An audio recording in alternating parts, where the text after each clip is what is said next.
The answer to this thing will be completely different if I say, like, instead reference a particle, like, okay, how much length will it travel when it gets hit by another slug? You have to do this method. But if I give you the time, okay, 10 seconds, I have 10 seconds, how much length that it will travel? What do you do? Can you do it? I will say, okay, 5 seconds. I introduce the particle, I wait 5 seconds, how much is our net? I tell you every parameter. What do you do? We need to find out first the time in the cell body and the time. So you still have to do the same thing, right? You have to find out how much time that is spent in the slug body, how much time that is spent in the film.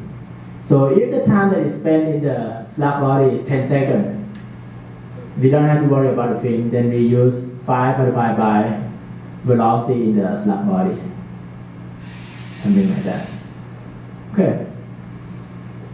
Next is about pressure drop calculation in the slug. Okay. The previous part is important in the sense where you want to do detailed calculation. But you have to learn which part move faster than which part do anything. Is there any real application for that? Yes. Cutting transport. Of course, you expect that you have single phase, right? But what if we have two-phase flow? How will cutting transport? Or sand transport? I have sand in a pipe, okay? And somehow, sand reach this pipe. How long that it stay in the pipe? For how many years? At what point that from the reservoir produce sand? At what time? It sand arrived at the facility at day 30. When did we start to produce sand? Oh, okay, here is a stratified flow, here is a maybe slab flow, all the way. You may be able to approximate that. Right? It's used for like troubleshooting or something. All right, we have gone through this slide, this one. Let's do Dukler Hubbard model, 1975. Okay. Slug happened when it bridged the whole cross-section area. Okay. Slug moved relatively high velocity. It picked the liquid in front of it, and then it released at the back. Okay. At the same time, gas pocket push into the slug, or the slug front eat gas pocket and release gas at the back. Okay. This is a slug flow mechanism. We already, by going through that example, you actually understand this completely. Okay. So we have the film pick up, accelerated to reach the velocity in slug body, release at the back. And gas push the slug, causing the slug to shed the film at the back, create a film region. At steady state, pickup rate is the same as shedding rate. If pickup rate and shedding rate are not the same, we have longer and longer slug. Okay, that happened for the case of developing slug flow, like when we have churn flow. Okay. Therefore, slug does not simply slide over liquid film. This is not true. Not just slide over liquid film. So this model, Dukler Hubbard, require VS, or new S, I'm sorry, slug frequency. Is this instead of this. Okay. This requires slug frequency and slug body liquid water to do the calculation. It's only for perfect horizontal. Don't ever use for 0.1 degree incline. It doesn't work. Or 0.2 degree incline, 1 degree incline. Dukler Hubbard is just horizontal. Okay? Assume homogeneous no slip flow in the slug body. So inside the slug, VTLS is the same as VRLS equal to VS equal to VM equal to VSL plus VSG. Total pressure drop across the slug unit in this model have frictional pressure loss negative delta PF plus accelerational pressure loss minus negative delta PA. So accelerational pressure loss happens because slug accelerate the picked up liquid to slug velocity. So liquid first it travels slow, right? When it pick up, it make it move faster. So there's an acceleration. What about deceleration at the back? So when it accelerates, when it pick up, it accelerates. Right? When it check back, the velocity go down, right? Not in this model. This model is just includes just accelerational pressure loss. So they say minus delta PU is minus delta PA minus delta PF, or add those two pressure drops together. Okay, and minus delta PU over length of slug unit is average pressure drop per unit length. Of course, pressure drop per unit length change depending on which location that we observe, right? But on average, it's the same. May change a little bit. Or the sensor may not be sensitive enough to detect that fluctuation. Okay, next parameter that we define is pickup rate. Yes. But in the previous slide, they are saying that the pressure drop in the stratified region is neglected. Which one? In the second dot, pressure drop is in the stratified region behind the sea. Ah, okay. But, Yeah. Okay. But in the last line, if we do that, it's not like we are assuming that the same pressure gradient here is the same pressure in the stratified region.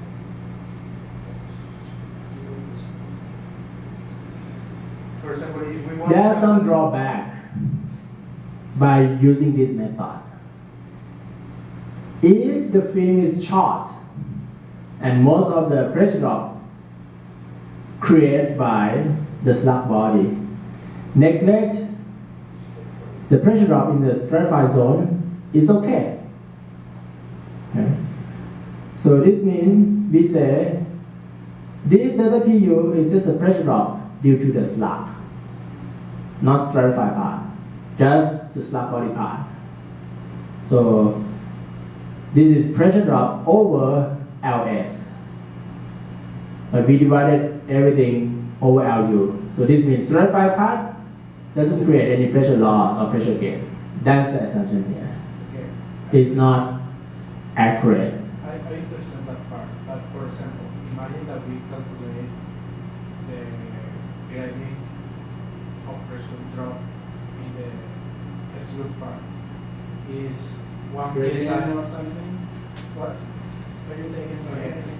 Imagine that we calculate that value, delta PU over LU is 1 psi per meter.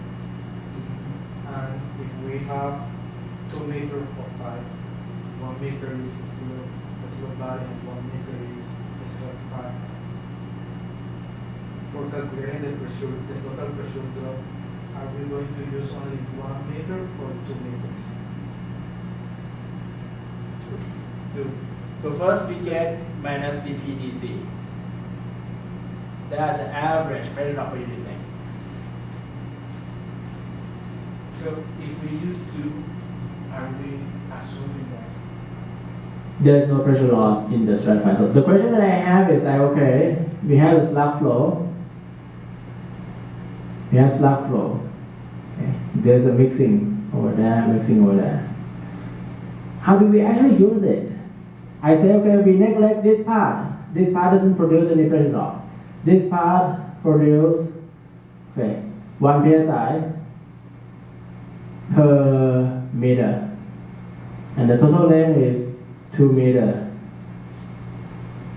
So by using this form, we have 1 psi over 2 or 0.5 psi per meter. So in that case, are they considering that the pressure drop in the film section or in the It's nothing. section is nothing? It's nothing. So they equate it to... That's what it is. That's what it is. There are several methods. First, we show the simplified one, and then we will show the full calculation. You will have pressure drop in the stratified zone shortly, don't worry. It will be there. And it's a little bit difficult to calculate. So if I have 1 psi in the slug zone, I said the slug unit is 2. So on average, I get 0.5 psi per meter. And if I have 10 meter of pipe, I use 0.5 multiplied by 10. Yeah, but so in the last equation, Mm-hmm. is missing any scale factor or not? Because that is saying that delta P over U, delta P over DL is equal to, and that is not true. That's the confused part. This is the simplified form. The full form is to be shown later. Let's just use just this for now. Okay. So we say 1 psi over 2 meter. Neglect the pressure drop in the film zone. This is the assumption for now. I think to me what they are doing there is like they are considering that since they neglected that part, they just consider the entire section to have the pressure drop that is within the sludge. No. We don't assume that slug occupy the whole thing. No. No, it's not. We don't. No, don't assume that slug. So if we say 1 psi per meter in the slug zone and the slug unit is 2 meter, so we say on average is 1 psi per 2 meter, not 2 psi per 2 meter. If we neglect it, the pressure drop in this zone could be about 0.1. Okay? There's something, maybe a little bit. Or maybe 0.2. It's not very small. It's some number. Okay, it's not 0.00 something. So over here in the slug body is 1 psi per meter. In the film, it could be like 0.2, okay, or 0.1 over the gap over the length of 1 meter.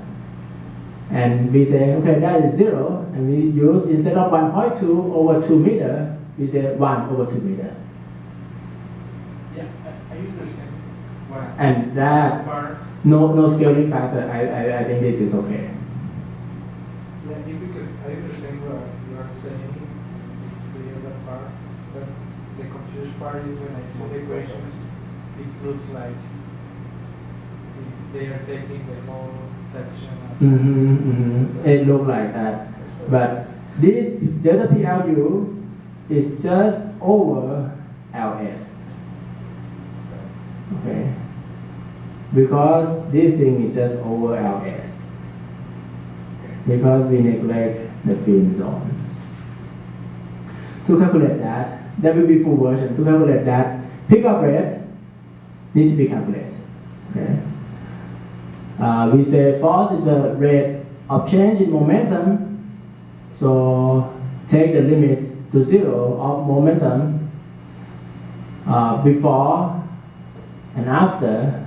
Okay, we have mass pickup multiplied by velocity after pickup minus mass pickup multiplied by velocity before pickup. So after minus before, momentum after minus momentum before over delta t.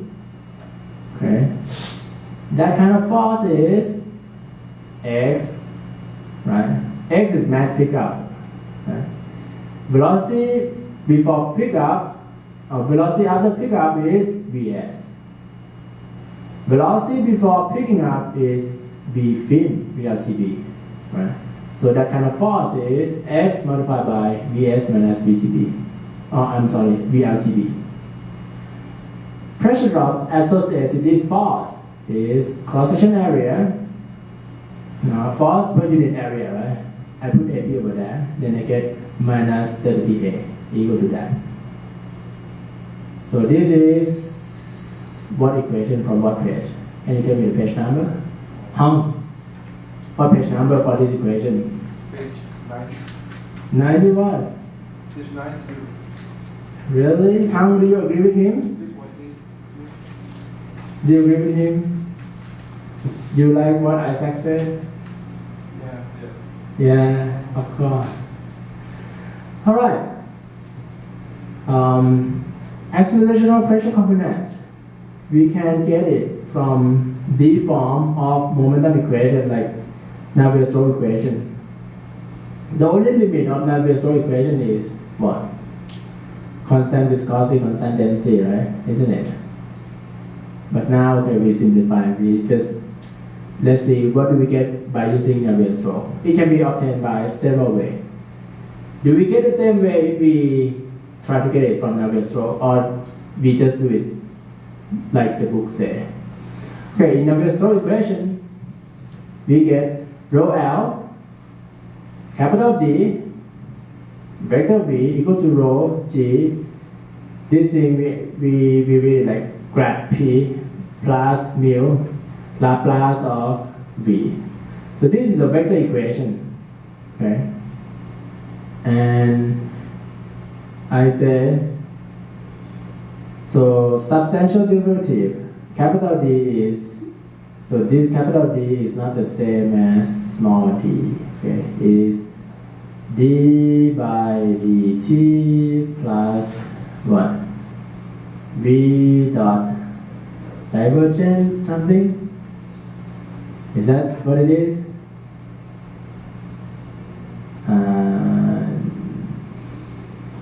I think I put that formula somewhere. Did I not?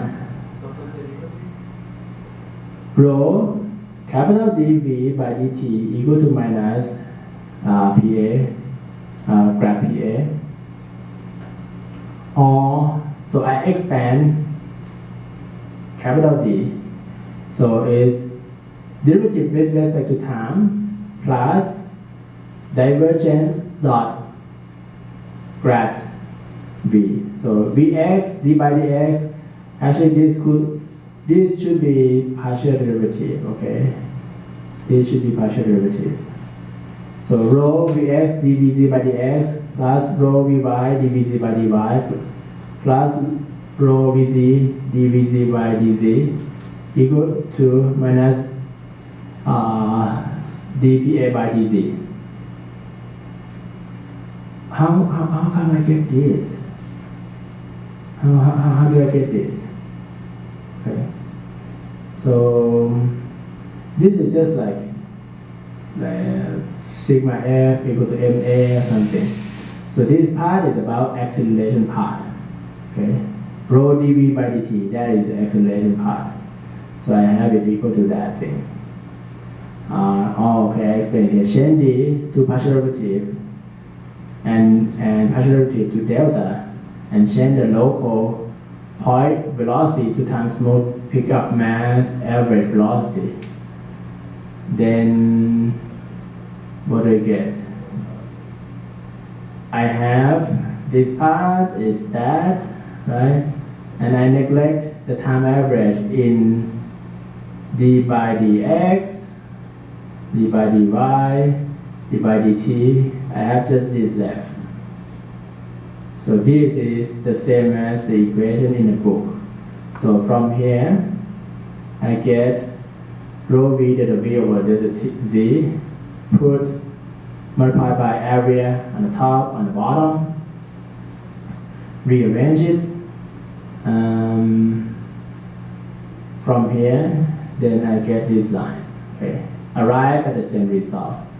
Delta vz is vs minus vtb. AP stay as AP, but rho L Vz AP is a pickup mass. Okay, that's X. Where's the expression for X in your book? Which page number? Do you have it? X is equal to derivative. Or we express it as which page number? 92, x equal to delta v something. We haven't arrived at yet. Okay. What I try to show you here is that the one that we get from the book can be derived from Navier-Stokes equation too. Okay? But we neglect several terms. For example, we neglect this term because it's steady state. We change velocity in the Navier-Stokes equation is point velocity. But velocity that we use in our model, Dukler and Hubbard model, is average velocity. Okay? It's average velocity in the z direction. It's not up down. So on average, there's no Vx, right? It doesn't move sideways on average. On average, it doesn't move up down. So this term gone, this term gone. So we have just this. And this become that, provided that we have this as x. Is it? Rho V multiplied by A is volumetric flow rate multiplied by density is mass flow rate. So because of this amount of mass that we accelerate with delta V, that's equal to delta PA, or this term is accelerational part from the Navier-Stokes equation. Alright, let's go back to the book. How do we do it? We basically have dispersed bubble flow, right? So it's a frictional pressure loss from dispersed bubble flow plus accelerational pressure loss. That's it. For dispersed bubble flow, we already know how to calculate frictional pressure loss, right? 2F rho V squared over D. But this time, F has to be F of slug. Rho is rho of slug. V is V of slug. 2F rho V squared over D is delta P over delta L. This time we use delta P, so that is L of slug. And the slug density is a weighted average based on the whole arc. So Vs is Vm, Vsl plus Vst. Rho and mu is a weighted average based on the whole arc. Then we get Reynolds number of the slug. Then we can get friction factor in the slug. We get Vs. We get every term, we can get minus delta Pf. Add with minus delta Pa, we are done. So Vs is equal to Vm for this. Vs is Vm, yes, in this model. Okay. So if you have slug flow, open book, can you calculate pressure drop or estimate pressure drop without neglecting the film zone? Provided that I tell you what is the film height. You can do it, right? If I tell you the film height, you treat it like a stratified flow. For the slug body, you calculate it like this bubble flow. Add the pressure drop together, divided by the total length, get pressure drop per unit length on average. Can you? I don't know. We can test you. Don't worry about it. We can test you. I can know for sure you can do that or not. Alright, this concept, in the book we have tractor with the sand, pick up and shedding, VTB greater than VS. Front is a combination between VS and from moving forward due to pickup of the liquid. So the front move forward. In addition to that, in addition to the liquid inside, it moves forward a little bit faster because it pick up something, right? So that make it move forward a little bit faster. Then we will have some equation, but first, in Dukler and Hubbard model, total mass flow rate is not constant at any cross section of the pipe, but volumetric flow rate is constant through any cross section of the pipe. Think about it, if volumetric flow rate is not constant, what's going to happen? Change of density, right? But we assume that, hey, come on, this is far below the sonic velocity, it's a subsonic flow. There's no change of velocity or change of density. So if the density doesn't change, what's going to happen if you don't have constant volume? Pipe explode, swell, or shrink, right? But we don't have any of that. We say, hey, constant volumetric flow rate. If it's not constant, this point have more volumetric flow rate, this point have less, there's an accumulation of volumetric flow rate. Pipe should expand, otherwise density should change. We don't have any of that. So we should have constant volumetric flow rate. Vs equal to summation of Q over A equal to Vm. Okay? Provided that the flow is incompressible, and the pipe barrier are fixed. No pipe expansion or pipe shrink. Pickup rate. We use to calculate pickup rate. We use Taylor bubble as a frame of reference. We use moving frame of reference. Relative liquid film velocity is VLTB minus VTB. Okay. Negative means this relative velocity is moving to the opposite direction with respect of VTB. Okay. Actually, your answer is correct at that time. As slug front is a frame of reference, or the interface is frame of reference, the liquid film moves to the slug front at that speed, at the relative velocity. The corresponding mass pickup rate is then whole up multiplied by this, delta V. So we look at relative velocity first. So this velocity is about what? Slug minus film, right? So this is about slug minus film. Is over here. Slug front as a frame of reference. The liquid film moves to the slug front. So this is the frame of reference. Film move to our boundary at the relative velocity. Okay, with the magnitude of VTB minus VRTB. So that's the amount that is coming in. That's a velocity, right? If you want to convert velocity to volume, we multiply by cross-section area. Cross-section area at that point is HLTB multiplied by AP. Then this thing we get volumetric flow rate. If we want to calculate mass flow rate, we multiply volumetric flow rate with density. Then we have pickup mass. So pickup rate is because of the difference in the velocity. The front moves faster than the film. This causes something to get picked up. So the relative velocity multiplied by cross-section area and direct density. We can use another point to do this kind of calculation for x. Instead of the front of the slug, we can do it over there. We can do the same thing, right? So that's why you have another definition. VTB minus VS multiplied by HLS APOL. You see that? So inside the slug body, the relative velocity of the mass that get picked up, or the relative velocity of liquid will be VTB minus VS, right? Inside the slug body. Correct? And how much is the cross-section area? Cross-section area is AP multiplied by HLS. That will be volumetric flow rate that the moving observer see it go across that boundary. So moving observer will see the mass inside the slug body moving backward at the speed of VTB minus VS. So that amount of mass that moving observer see is a pickup rate.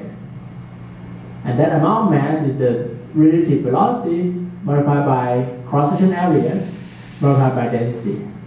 That's why you see this relative velocity multiplied by HLS, AP multiplied by rho. So this is the observed mass that go through a certain frame of reference for the moving observer, and that is the same as pickup rate, right? We will talk about pickup of gas later, okay? Pickup and shedding mechanism later. Thank you for coming. Please prepare for the exam. Exam is not easy. It's difficult enough for master and PhD students. Okay? Thank you. Bye-bye.